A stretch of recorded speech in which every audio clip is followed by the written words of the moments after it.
We have become much more aware of a worldwide problem that impacts us right here in Syracuse, New York, and that is human trafficking. It is a terrible crime. We know that human trafficking is not just sex trafficking. It is the recruitment, transportation, transfer, harboring of persons by means of a threat or use of force or other forms of coercion of a person who is vulnerable in some way with the purpose of exploitation in some fashion. It can be some form of sexual exploitation, forced labor or services, or even for the removal of organs.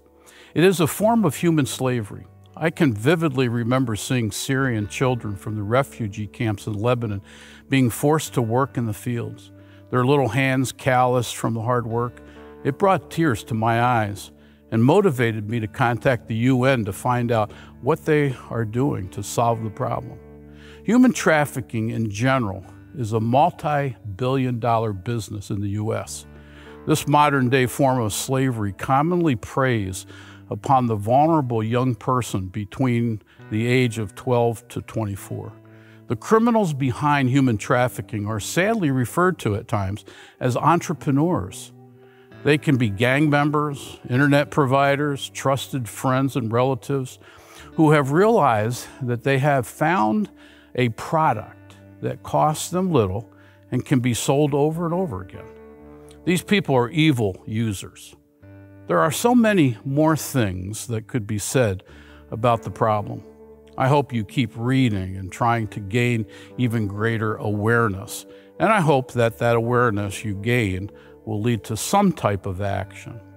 Let me just mention in this video what I believe are some biblical issues related to this crime. First of all, I think we need to realize that human trafficking is an offense to how the Bible presents the sanctity of life. Just a few weeks ago, as we looked at the first name of God, Elohim, and how Elohim was in the beginning and Elohim created mankind in his image. That makes every person of great value. Man has significance because he or she is created by God in God's own image. So we all should treat others with respect and love. We never should take advantage of anyone, let alone someone that is vulnerable in some way. Making someone a slave is not showing respect, and it is clearly not love.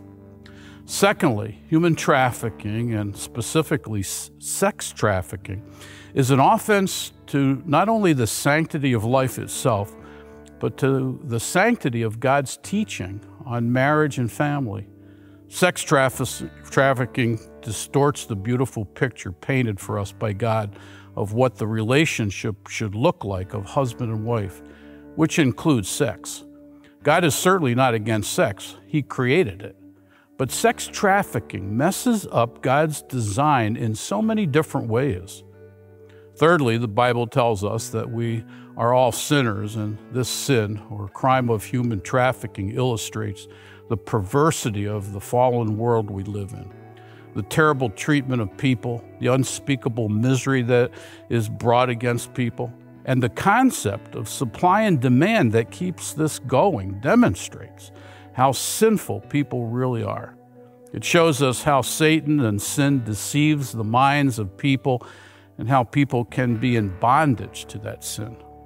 Now, this teaches us that the deep issue of this problem is sin and the real need of people to know and live for Jesus. It reveals how desperately we need the gospel message.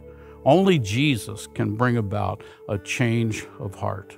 Lastly, God's word tells us that we are not to just sit silent when we see things that are scripturally wrong and contrary to God's ways.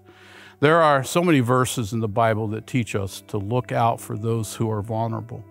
But let me conclude with a familiar verse that puts this in a broader context. Micah chapter 6, verse 8.